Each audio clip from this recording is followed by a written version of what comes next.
आता आपल्या खास क्षणांसाठी मिळतील अस्सल आणि पारंपरिक पेहराव। महिलांना साजेसा Indo western premium clothing brand Radvi, जिथे तुम्ही मूळ चंदेरी पासून लिनन पर्यंत प्रत्येक भारतीय वस्त्रातील पेहराव खरेदी करू शकता। म्हणूनच आजच आमच्या ऑफिशियल वेबसाईटला भेट द्या, जिथे परंपरेचा साज तिथे रादवी तुमच्यासाठी खास।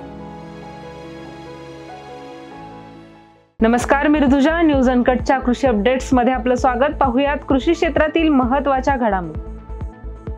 केंद्र सरकारने शेतकऱ्यांच्या पिकांना किमान आधारभूत किंमत देण्यासाठी स्थापन केलेल्या समितीने आतापर्यंत 6 बैठका घेतल्या आहेत, अशी माहिती केंद्रीय कृषी मंत्री शिवराज सिंह चौहान यांनी नुकतीच संसदेत दिली। केंद्रीय कृषी मूल्य आणि किंमत आयोगाने निश्चित केलेल्या दरानुसार शेतकऱ्यांना हमीभाव मिळावा यासाठी कायदा आणणार आहात का, हा तारांकित प्रश्न YRAS काँग्रेसचे खासदार PV मिथुन रेड्डी यांनी उपस्थित केला। सध्या खरीप हंगामात लागवड झालेल्या पिकांच्या वाढीची अवस्था सुरू झाली आहे, त्यामुळे सर्वत्रच विविध रासायनिक खतांची मागणी वाढू लागली आहे। अशातच कृषी केंद्रावर खरेदीसाठी गेलेल्या शेतकऱ्यांना खत दरवाढीचा फटका सहन करावा लागतो। खरीप पिकांना सध्या पोषक वातावरण निर्माण झालेले असतानाच विदर्भातील बहुतांश भागात हुमणीचा प्रादुर्भाव दिसून आलाय। हजारो हेक्टरवरील सोयाबीन, तूर, कपाशी ही पिके हुमणीपासून बाधित झाल्याने शेतकऱ्यांमध्ये अस्वस्थता निर्माण झाली आहे। देशभरात सुरू असलेल्या ॲग्रीस्टॅक योजनेची नोंदणी अंतिम टप्प्यात आली असून महाराष्ट्रात 1 ऑगस्ट पासून शेती कर्ज प्रक्रिया ऑनलाईन करण्यात येणार आहे। त्यामुळे प्रायोगिक तत्वावर सुरू असलेली ही मोहीम यशस्वी झाल्यास शेतकऱ्यांना कागदपत्रे घेऊन कर्जासाठी बँकांचे आणि सेवा संस्थांकडे हेलपाटे मारावे लागणार नाही। देश पातळीवर खरीप हंगामात मक्याला शेतकऱ्यांची चांगली पसंती मिळतेय।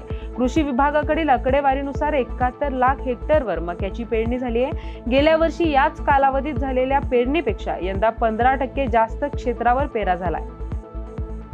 राज्यातील ड्रॅगन फ्रूट विक्रीचा हंगाम सुरू झालाय। पोषक वातावरणामुळे उत्पादनही चांगले आहे। पहिल्या हंगामात ड्रॅगन फ्रूटला प्रति किलो 50 रुपये असा दर होता, परंतु गेल्या 15 दिवसांपासून दरात मोठी सुधारणा झाली असून लाल ड्रॅगन फ्रूटच्या दरात प्रति किलो 40 ते 50 रुपयांनी सुधारणा झाली आहे। त्यामुळे शेतकऱ्यांना दिलासा मिळालाय। देशात सध्या साखरेचे दर स्थिर आहेत। श्रावणाच्या पार्श्वभूमीवर साखरेच्या दरात वाढ होण्याची शक्यता आहे। सध्या साखरेचे दर राज्यानुसार 3700 ते 3900 रुपयांपर्यंत पोहोचले आहेत। जुलैचा कोटा घटवल्यानंतर क्विंटलला 50 रुपयांपर्यंतची वाढ झाली होती, ती वाढ आता कायम आहे।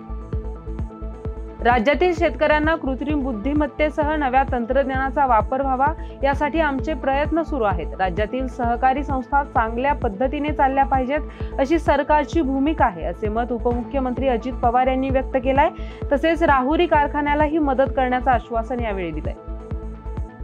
या बातमीसह कृषी अपडेट्स मध्ये इथेच थांबूयात। पाहत रहा न्यूज अनकट।